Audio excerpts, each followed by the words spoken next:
السلام علیکم دوستو، خوش آمدید آپ سب کا انسانی دنیا میں۔ آج کا موضوع ہر اس گھر کی کہانی ہے جہاں 8 سے 12 سال کا بچہ موجود ہے۔ موضوع ہے آج کل کے بچے اور موبائل۔ ذرا اپنے گھر کا منظر یاد کریں۔ بچہ ہاتھ میں موبائل لیے بیٹھا ہے، آنکھیں اسکرین پر جمی ہوئی ہیں، آواز دیں تو سنائی نہیں دیتا، کھانے کے وقت بھی موبائل، سونے سے پہلے بھی موبائل، اٹھتے ہی موبائل۔ والدین کے ذہن میں ایک سوال بار بار آتا ہے، کیا میرا بچہ ذہنی طور پر سست ہو رہا ہے؟ کیا یہ اس کی دماغی نشو و نما کے لیے نقصان دہ ہے؟ کیا یہ مستقبل میں بے وقوفانہ حرکتیں کرے گا کیونکہ اسے اصل زندگی کا تجربہ نہیں ملا؟ آئیے نفسیات کی روشنی میں اس کو سمجھتے ہیں۔ سب سے پہلے ایک حقیقت سمجھ لیں، 8 سے 12 سال کی عمر دماغ کی تیز ترین نشو و نما کا دور ہوتا ہے۔ اس عمر میں بچہ مشاہدہ کرتا ہے، سوال پوچھتا ہے، کھیلتا ہے، گر کر سیکھتا ہے، دوست بناتا ہے، جھگڑتا ہے، مناتا ہے، یعنی اصل دنیا کے تجربات اس کے دماغ کے نیورل کنیکشنز کو مضبوط بناتے ہیں۔ اب سوال یہ ہے کہ جب یہ سب تجربات کم ہو جائیں اور ان کی جگہ اسکرین لے لیں تو کیا ہوتا ہے؟ موبائل دماغ کو فوری خوشی دیتا ہے۔ ویڈیوز، گیمز، شارٹس، ہر چیز چند سیکنڈ میں نیا سٹیمولس دیتی ہے۔ دماغ کو عادت پڑ جاتی ہے کہ فوری انعام ملے۔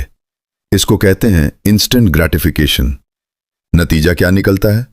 بچہ لمبے کاموں میں دلچسپی کھو دیتا ہے، کتاب کھولنے میں بوریت محسوس کرتا ہے، ہوم ورک میں دھیان نہیں لگتا کیونکہ کتاب فوراً انعام نہیں دیتی مگر موبائل دیتا ہے۔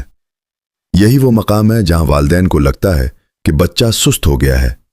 اصل میں بچہ سست نہیں ہوتا، اس کا دماغ تیز رفتار محرکات کا عادی ہو جاتا ہے۔ دوسری اہم بات، ریئل لائف ایکسپیرینس کی کمی۔ جب بچہ باہر کھیلتا ہے، سائیکل چلاتا ہے، دوستوں سے بات کرتا ہے، ہارتا جیتتا ہے تو وہ جذبات کو سنبھالنا سیکھتا ہے، صبر سیکھتا ہے، ناکامی برداشت کرنا سیکھتا ہے۔ مگر جب زیادہ وقت موبائل پر گزرے تو وہ جذباتی برداشت کم ہو جاتی ہے۔ چھوٹی سی بات پر غصہ، موبائل چھیننے پر چیخنا، بوریت برداشت نہ کرنا، یہ سب اس بات کی علامت ہو سکتی ہیں کہ دماغ حقیقی چیلنجز سے کم گزر رہا ہے۔ اب ایک اور اہم سوال، کیا موبائل دماغی نشو و نما روک دیتا ہے؟ موبائل بذات خود دشمن نہیں ہے۔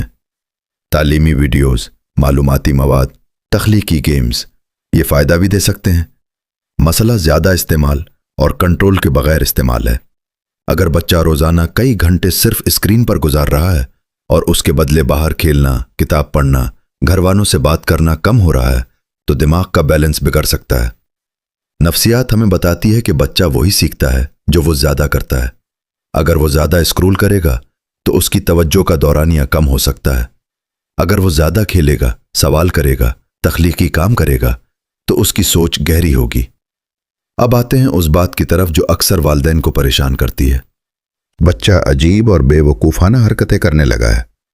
جب بچہ زیادہ موبائل دیکھتا ہے، خاص طور پر غیر مناسب یا بے معنی مواد، تو وہ بغیر سمجھے نقل کرتا ہے، کیونکہ اس عمر میں تنقیدی سوچ مکمل طور پر ترقی یافتہ نہیں ہوتی۔ وہ جو دیکھتا ہے وہی اپنانے کی کوشش کرتا ہے۔ اگر وہ زیادہ شور شرابے، پرنکس یا غیر سنجیدہ مواد دیکھ رہا ہے تو وہ سمجھتا ہے کہ یہی نارمل ہے۔ یہاں والدین کا کردار بہت اہم ہو جاتا ہے۔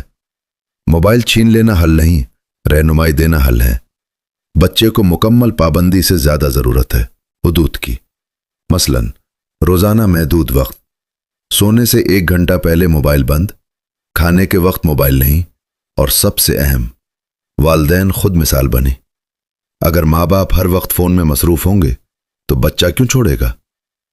ایک اور اہم نفسیاتی پہلو ہے اٹینشن سیکنگ۔ کبھی کبھی بچہ موبائل میں اس لیے ڈوبا رہتا ہے کیونکہ اصل زندگی میں اسے توجہ کم مل رہی ہوتی ہے۔ والدین مصروف، گھر کا ماحول تناؤ کا شکار، یا بچہ تنہا محسوس کرتا ہے۔ موبائل اسے ایک محفوظ دنیا دیتا ہے جہاں وہ کنٹرول میں ہوتا ہے۔ اس لیے صرف یہ کہنا کہ موبائل خراب ہے کافی نہیں، ہمیں یہ بھی دیکھنا ہوگا کہ بچہ اس میں پناہ کیوں لے رہا ہے۔ دوستو، مسئلہ موبائل سے زیادہ بیلنس کا ہے۔ ٹیکنالوجی آج کی حقیقت ہے، مگر بچپن صرف ایک بار ملتا ہے۔ اگر بچہ مٹی میں نہیں کھیلے گا، اگر وہ درخت پر چڑھنے کی کوشش نہیں کرے گا، اگر وہ ہار کر روئے گا نہیں، تو وہ جذباتی مضبوطی کہاں سے سیکھے گا؟ ایک گہری بات یاد رکھیں، بچے کا دماغ وہی بنتا ہے جو اس کا روزمرہ ماحول بناتا ہے۔ اگر اس کا ماحول صرف اسکرین ہے